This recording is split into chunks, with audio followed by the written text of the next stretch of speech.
Halo, selamat malam dan selamat datang di Gloomy Stories. Bersama saya Raid sebagai host dan juga sekaligus narator di channel ini. Channel ini berisi tentang cerita-cerita seram yang akan saya bacakan dari berbagai sumber seperti pengalaman pribadi saya, pengalaman orang-orang terdekat, teman-teman saya, mitos-mitos, creepypasta, dan banyaklah sumbernya.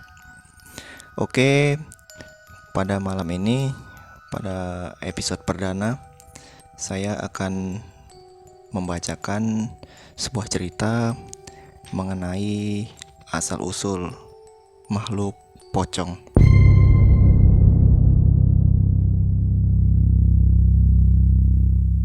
Dan pastinya kalian sendiri udah tahu kan apa itu pocong, dan bahkan diantara kalian ada yang menobatkannya sebagai hantu paling seram. Nah, cerita tentang asal-usul pocong ini sendiri banyak versi, dan yang akan saya bacakan kali ini itu saya dapat dari teman saya yang spesial, maksudnya punya indera keenam. Terlepas dari nyata atau tidaknya kisah ini, bagi saya cerita ini sangat menarik untuk dibawakan. Oke, sebelum mendengarkan ada baiknya di subscribe dulu dan jangan lupa share ke teman-temannya kalau ceritanya menarik. Oke. Pada zaman dahulu, sekitar tahun 893 Masehi, ada seorang pemuda bernama Panca yang tinggal berdua dengan neneknya di sebuah desa yang saat itu sedang mengalami kesulitan bahan pangan. Suatu hari, sang nenek menyuruh Panca untuk melakukan perjalanan dari satu desa ke desa lainnya untuk mencari bahan pangan. Sebelum memulai perjalanan, sang nenek memberikan sebuah keris ke cucunya sebagai alat untuk mempertahankan diri kalau-kalau di perjalanan ia dihadang oleh bandit. Panca pun berpamitan dan mulai berjalan dengan berbekal gentong kecil yang berisi air dan sebuah keris pemberian neneknya yang sudah ia selipkan di pinggang. Selama 3 hari berjalan dari satu desa ke desa lain, ia tak mendapat hasil apapun. Pasalnya, semua desa yang ia datangi juga mengalami nasib yang sama dengan desanya. Ia sendiri sudah sangat kelaparan dan kelelahan karena terus berjalan selama 3 hari tanpa makan. Persediaan air di dalam gentongnya pun sudah habis dari kemarin.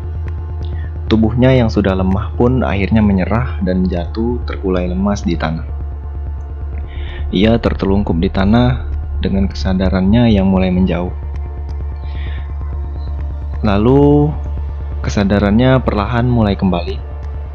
Ia berangsur-angsur membuka matanya. Anehnya, ia tak lagi merasa lapar, malah tubuhnya terasa sangat ringan.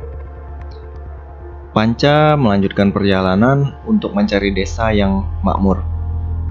Akhirnya, ia sampai di sebuah desa yang berada di bawah kekuasaan suatu kerajaan. Karena ketahuan mencuri makanan di pasar, ia ditangkap oleh polisi kerajaan, dipenjara dan dijadikan budak. Lalu suatu ketika, para budak kerajaan berencana untuk melakukan pemberontakan. Panca yang sejak awal tidak berminat untuk ikut memberontak, diam-diam melaporkan hal ini kepada tentara kerajaan yang bertugas menjaga penjara sebelum hari pemberontakan yang telah ditentukan.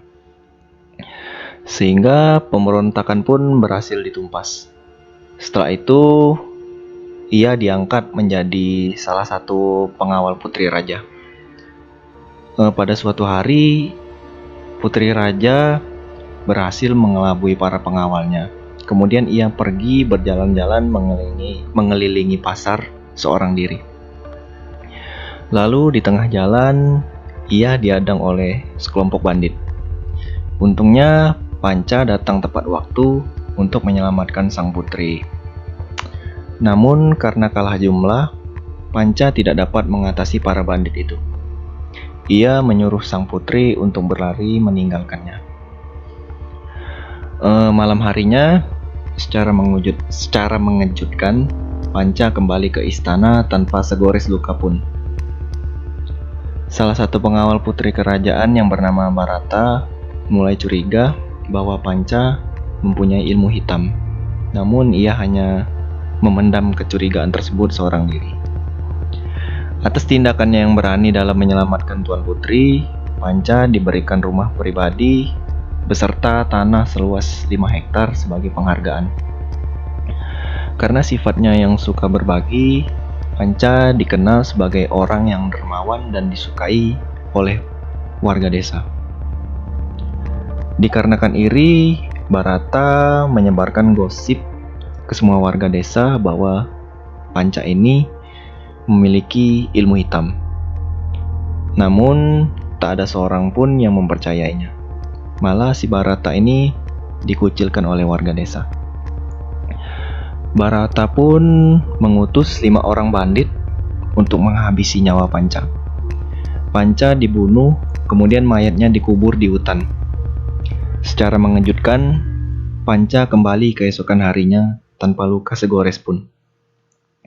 Tak lama setelah kejadian itu, Tuan Putri kabur dari istana karena tidak setuju dengan perjodohan yang dilakukan oleh ayahnya.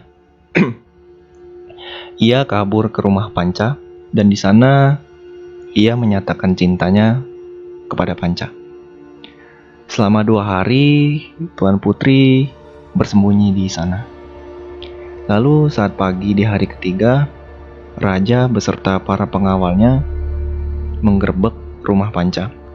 Melihat putrinya ada di sana, Raja seketika marah dan menjatuhkan hukuman mati kepada Panca. Hari itu juga Panca dihukum pancung dengan disaksikan para warga desa. Keesokan harinya, lagi-lagi Panca kembali ke desa dalam keadaan baik-baik saja.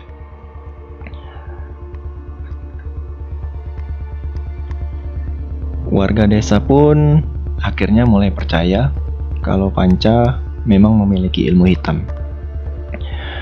Para warga desa pun membunuh Panca, lalu membungkus tubuhnya dengan kain putih, terus mengikatnya sekencang mungkin. Mereka pun membuang Panca di sungai. 10 tahun kemudian, ada salah seorang pengelana yang menemukan bungkusan putih yang bergerak-gerak di bawah tebing. Karena ketakutan, pengelana tersebut memanggil beberapa warga desa. Mereka terkejut ketika membuka bungkusan putih tadi dan mendapati bahwa ternyata bungkusan tersebut berisi tubuh Panca yang masih hidup dan memelotot ke arah mereka. Sekali lagi para warga desa membunuh Panca dan kali ini tidak membuang mayatnya, melainkan menaruh mayatnya di dalam sebuah atap rumah yang memang sudah disediakan untuknya atas saran seorang dukun.